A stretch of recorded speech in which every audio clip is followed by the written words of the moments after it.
അസ്സലാമു അലൈക്കും വറഹ്മത്തുള്ളാഹി വബറകാതുഹു. നമ്മുടെ സമ്പാദ്യം, നമ്മുടെ സാലറി, നമ്മുടെ വരുമാനം നമ്മുടെ ചെലവിനനുസരിച്ച് നിൽക്കാറില്ല അല്ലേ? നമ്മുടെ ചെലവിലേറെ വരവിലേറെ ചിലവാണ് കൂടുതലുണ്ടാവാറുള്ളത്. 20,000 രൂപ സാലറി ഉള്ളൊരു മനുഷ്യനാണെങ്കിൽ ചിലപ്പോൾ 25, 30 മേടിക്കുന്നുണ്ടാവും, ചിലവുണ്ടാവും. അപ്പോൾ നമുക്ക് നമ്മുടെ സമ്പത്തിൽ വലിയ വർധനവുണ്ടാകും. ഇതൊരു സ്വപ്നത്തിൻ്റെ വ്യാഖ്യാനമാണ്. നമ്മുടെ സമ്പത്തിൽ വർധനവുണ്ടാകും എന്നുള്ളത്. അത് ഏത് സ്വപ്നം കണ്ടാലാണ് നമ്മുടെ സമ്പത്തിൽ വർധനവുണ്ടാവുക എന്നുള്ളതാണ് നമ്മൾ സംസാരിക്കാൻ വേണ്ടി പോകുന്നത്. ഇത് പറഞ്ഞത് നിങ്ങൾക്ക് മനസ്സിലായിട്ടുണ്ടാകുമെന്ന് വിചാരിക്കുന്നു. ഒരു സ്വപ്നത്തിൻ്റെ വ്യാഖ്യാനമാണ് പറഞ്ഞത്. അത് ഏത് സ്വപ്നം കണ്ടാലാണ് ഇങ്ങനെയൊക്കെ സംഭവിക്കുക എന്നുള്ളതാണ് നമ്മൾ പറയാൻ വേണ്ടി പോകുന്നത്.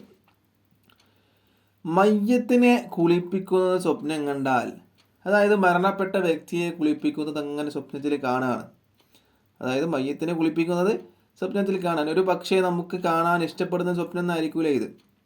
പക്ഷെ അങ്ങനെ കണ്ടു കഴിഞ്ഞാൽ അതിൻ്റെ വ്യാഖ്യാനം നല്ലതായിട്ടാണ് വ്യാഖ്യാതാക്കളായ മഹാന്മാരായ പണ്ഡിതന്മാരൊക്കെ പറഞ്ഞിട്ടുള്ളത്.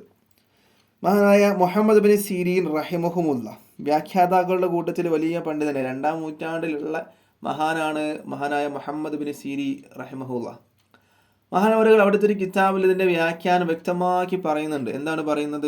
മരണപ്പെട്ട ഒരു വ്യക്തിയെ കുളിപ്പിക്കുന്നതായിട്ടൊരാൾ സ്വപ്നം കാണുകയാണെങ്കിൽ,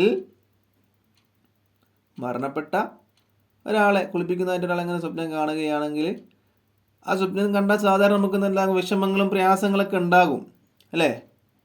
വിഷമങ്ങളും പ്രയാസങ്ങളൊക്കെ ഉണ്ടാകും. എന്നാൽ അതിൻ്റെ വ്യാഖ്യാനം എന്താ?